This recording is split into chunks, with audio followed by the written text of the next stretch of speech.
Have you ever heard of the stereotype that performers don't make that much money and that we have to work 10 jobs just to pay bills? Well, that's kind of true, actually. Yeah, a lot of us have side gigs that we do so we can support our performing career while also still feeding ourselves and paying rent. Should have been a doctor. Here are some of my gigs that I've done throughout my performing career to help financially support myself. Now, none of these are going to be in chronological order.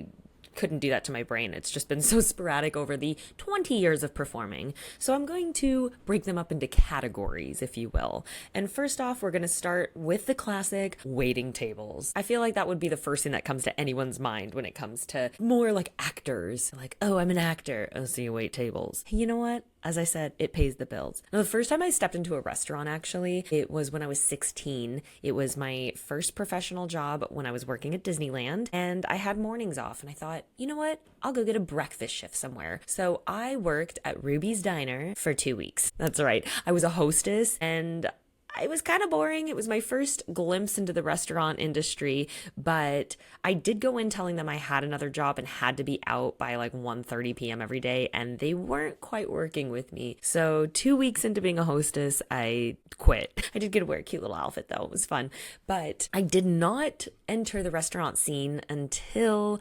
about a year or so ago. It was my first time actually waiting. I went to the Pelican Hill Resort in Newport. Very bougie. It's Forbes 5-star standard, you know. And I got a job as a pool server for the summer season. Unfortunately, that was supposed to be a great place to make money, and that summer was the summer it rained almost every day. So womp womp for my bank account. But it did teach me how to carry a tray and how to be fully in the service industry at a 5-star level. I did learn a lot of behind the scenes, and I'm not going to lie, the views every day at work were beautiful. I then worked at a family-owned restaurant after that. And again, I will say, everything I've put my body through, circus, stunts, dancing, waiting tables is probably the most painful thing to me. Just like standing on my feet for 8 hours is not something my body likes to do. All of you that do it, I don't know how you do it. Yeah. But it was, again, a fun experience. The money was not worth my time for me personally, and I ended up quitting. I did get a little cyst on my wrist, though, from carrying trays. That hurt. The next thing that comes to mind, I would say mostly with dancers, is teaching. Now, teaching felt really natural and normal to me because I grew up with my mom owning a dance studio, so I was around her teaching my whole life. And I also started assisting her when I was 9 years old. I think I helped with the 3-year-olds. So it's something that's always been in my nature. I did teach on and off as a teenager at my mom's school, and then I didn't really go back into teaching until after I left Las Vegas and I came to California and started teaching at a circus school. I taught kids classes anywhere from age 3 to 16, and that ended because of the pandemic. I did find that teaching really wasn't for me. More so teaching kids, not a fan. I love kids, but I don't want that many on my watch. Kind of in the same category as that, when I lived in New York when I was 18, I did get a job at a Mommy and Me kind of gym, and I would help with Mommy and Me classes, kind of helping the toddlers jump on the trampoline or getting them in a circle. I do want to say that it was more of a Nanny and Me class than a Mommy and Me class, because it was the Upper East Side, bougie. But again, I just was in this room full of screaming children and thought, no, thank you. I'm good. Around the same time as doing the Mommy and Me classes in New York, I did also work at a coffee shop cafe. I didn't really put this in the restaurant category because I didn't wait tables, but I was working as a barista. I still don't know how to make lattes, so I don't know what I was actually doing there, but I was checking people out, taking orders, taking croissants out of the oven. It was a really fun experience because I got the job through a friend who knew the couple that owned the bakery, and they just really needed help. So they kind of just used me based on my schedule and would, best of all, pay me cash. So it was a really unique experience and fun all around, but it's still not my favorite. While we're in the food and beverage industry talking about jobs, in Vegas, I did something called liquor sampling. Now, I can't even remember how I got this job. Sometimes I would just randomly find things on Craigslist, but it was this flavored sparkling wine company that was hiring a bunch of girls to then go to liquor stores to set up the little table and have samplings of the product to try to sell it. I'm sure you've seen it when you go into Total Wines or something. Someone has a table set up and a rep is there giving you you samples of tequila or vodka or whatever.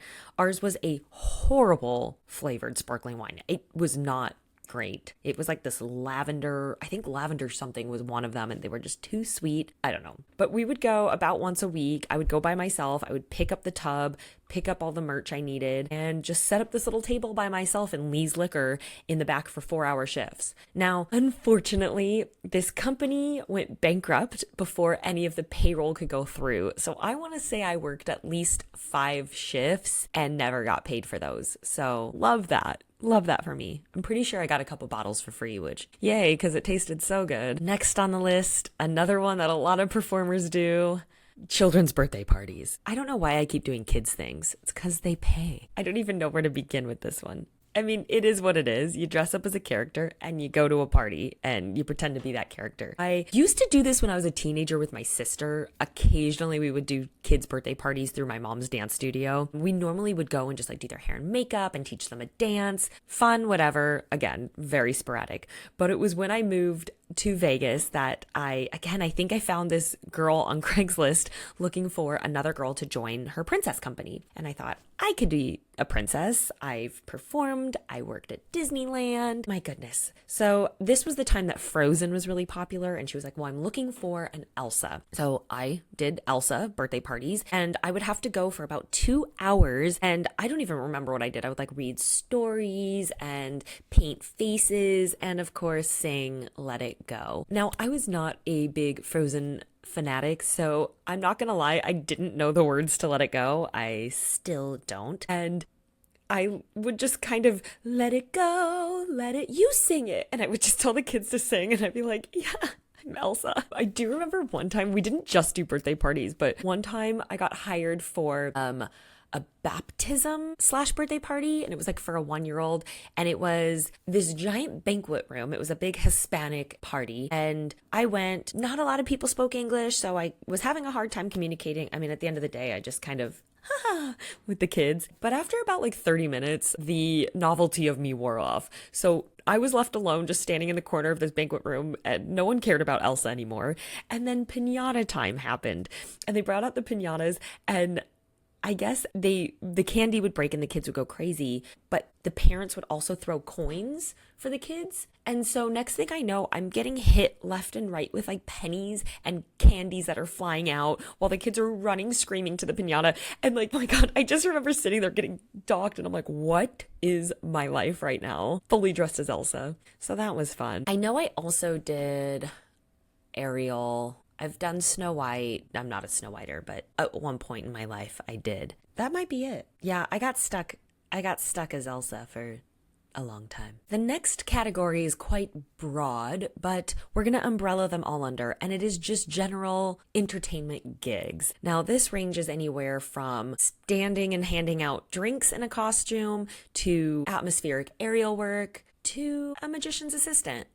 That's right. I did that. I'll start with the magician's assistant because I know. What? I think I did 2 or 3 shows with a magician. We met on cruise ships. He was a special guest entertainer at the time. One day he reached out to me post cruise ship contract and asked me if I'd be interested in flying into where he had a show, learn the show basically off a video, and then perform with him. And I was like, absolutely, because we never say no to work. And as fun as it was, I didn't realize how stressful this would be. Like being a magician's assistant, I will say, I think I had like 3 or 4 acts that I had to do, but the assistant does everything. Like the whole act is dependent on if the assistant makes the trick or not, is the timing. It looks like we're just like, look over here. But that's not true. I thought that's what I'd be doing. It's definitely squeezing into tiny little holes. There was this one act I had to like do this puppet thing. And then I had to like slink into this box, like flat, just super like, hey, if you're claustrophobic, you can't be a magician's assistant.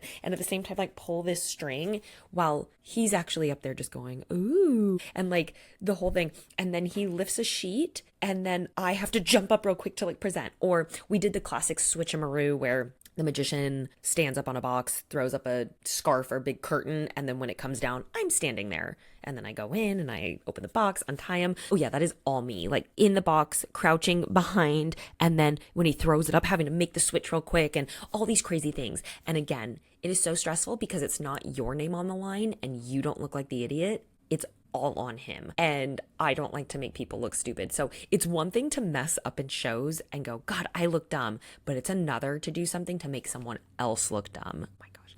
But it was a lot of fun. I got to see a side of magic I'd never seen. And I know now how a lot of tricks are done. So I'll never tell. Now, I said along the lines of holding drinks and just passing them out in costumes. What I really mean by that is there's this huge fad going around of these big like table skirts that girls are inside in the middle, just standing there looking pretty, kind of Vanna Whiting the champagne, and your dress is covered in either champagne glasses more traditionally or cocktails, and people can just take drinks off your dress, and people love it and they lose their shit.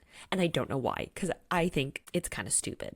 That's just my personal opinion. I don't know. Just like, why? But I've done these gigs a lot. I have stood for 2 hours, and that's the hard thing. You can't get out of these dresses, so you're standing there straight for 2 hours. Good luck if you have to pee, because you don't get to. No. It is fun because, again, I am a people person, so I do like the social aspect of it. Some of the gigs, if they're just parties, I would say 40 minutes in, the novelty of you again wears off. They're just like, everyone's seen you, and then the last hour you're just standing there staring at the wall for an hour. Not my favorite. But some of the parties, it's more these huge events where I get to stand at the entrance, and so for 2 hours it's just a constant flow of new faces, and that's really fun because I like to people watch, and that's basically what it is. Now, I have also done champagne gigs where I'm up in the air like on a lyra and pouring champagne from the sky into glasses. Now talk about excessive. Like, first of all, why? I don't question these things. I just say yes to the gigs and I do them. But then after I'm like, what? Who is paying for this? No, it is the most ridiculous thing because I'm in a metal hoop sitting, which already just sitting, you have to balance yourself out, you could fall. And then you have to also hold a champagne bottle and then reach out and, oh my gosh, reach out and pour into glasses to fill people up. Now, people are really dumb, I'm not gonna lie. And sometimes they'll just stand with their glass and be like the furthest away. And I'm like, can you move closer? I'm like, I can't reach, I'm gonna fall off. So there are interesting aspects. I ended up figuring out a way to like sit in the hoop, and if they hand me their glass, I can pour it while I'm in this like really awkward position. But it's interesting. It always hurts the next day because sitting on a metal hoop for that long is painful. Yeah. But hey, I've done it more than 4 times. Yeah. Probably more than 5 times in my career. And it has given me a check. So I am grateful for these ridiculous things. Now, there's, of course, the traditional atmospheric gigs where, like, you're go-go dancing for sets. I've done that a lot. Or aerial atmospheric sets where I've had, like, 4 sets of 15 minutes up in the air, just making pretty shapes and just kind of being there. Those are a little more difficult and obviously a lot harsher on the body. A go-go set dancing can be, like 30 minutes long. Aerial sets, I would say 15 minutes is the max because you are in the air and you will fatigue out. Now, we find like if it's the silks and the fabrics, you kind of find places that are rest for us and kind of give your hands a break because you can't just like hold on for 15 minutes. That's insane. But again, it still is a lot of work and still hurts a lot. Then there's also modeling atmospheric gigs or character work. I've done character work where you just kind of have to mingle and stay in character. I've been a park ranger. I've been a 60s beach bash goer. I'm sure there's so many I'm forgetting. I did one that was really cool one time where me and my fellow coworker got to wear these really sexy race car jumpsuits, and we were there for photo opportunities. And it was at this private party for this 90-year-old race car driver, and it was the coolest thing ever. This house was insane. It was like an art installation, and everyone's stories, we kind of just got to like take pictures and hang out, and we ended up in these conversations with these really famous race car drivers. And it was just one of those nights that I was like, wow, this is a night to remember. So a lot of times with gigs, you will get sprinkled in those really cool opportunities where you get to meet really interesting people or be at these extravagant events that you wouldn't have seen otherwise. The next category I'm going to go into is party DJ MC, kind of the realm. I have one specific one that falls under this category that I did, and it is bar and bat mitzvahs. Yes, your girl was a bar mitzvah dancer. Now, a lot of these crazy LA bar and bat mitzvahs, no expense is spared. Like some of these I've walked into, they spend so much money on these. Like my wedding will not cost as much as these children's mitzvahs cost, but they hire these DJ companies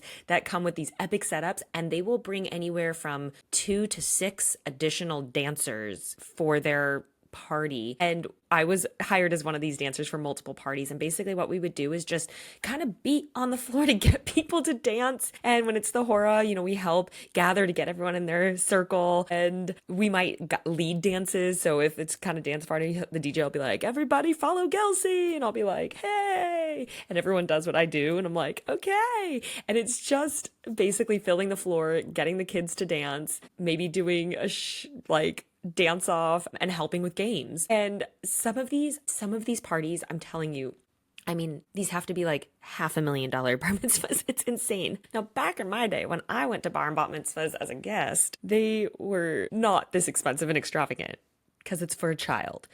But some of these, I mean, the food alone and the pre-dinner hors d'oeuvres alone is probably more money I've seen spent on food than, again, I have at really nice weddings. And then they give away all of these like merchandise. Like that's the new thing to do, is there's like a merchandise table, and they have sweatshirts and slippers, and they give away like tech stuff and like crazy, I don't know, Sephora gift cards. And like, I didn't know the extent of it. I worked for a DJ company. I only did about like 3 of them because then I got busy and it just wasn't, I just stopped doing them and the season died out. So there's I guess a season for it, but it was a lot of fun. Basically, I just got to be on a dance floor all night and get paid, which signed me up. No, I've also worked 2 bar bat mitzvahs with a modeling company gigging, and basically we were just there to kind of be there, I guess. Like we did the walkout with the bar mitzvah boy, and then I ended up having to like bring out the big ass heavy cake with another girl. Very stressful. They're like, don't drop it. I was like, oh God, because we had these cute little outfits on. And then we ended up on the dance floor that night. I don't know. That was a really interesting night because it was very unclear what we were doing. Yeah, the bar and bat mitzvah scene is a very real thing. And again, those parties. Well, there you have it. Those are all of my side hustles that I have done during my performance career. Now, of course, there are tons of mini performance jobs I've done. You could say, well, they're not on a big stage. Wouldn't that be a side gig? But yeah, where's the line there? But that's just the handful. That's the bulk. I'm sure there's small details of ones I did 20 years ago I'm forgetting about, but they all would fall somewhere under those categories. Has there ever been any side work that you've done for some extra cash that is either something you didn't like doing or kind of bizarre? Let me know. Drop that down in the comments. I'd love to hear your side hustle work. Also, don't forget to like and subscribe this video and tune in for more videos coming your way. Thanks so much for watching. Bye.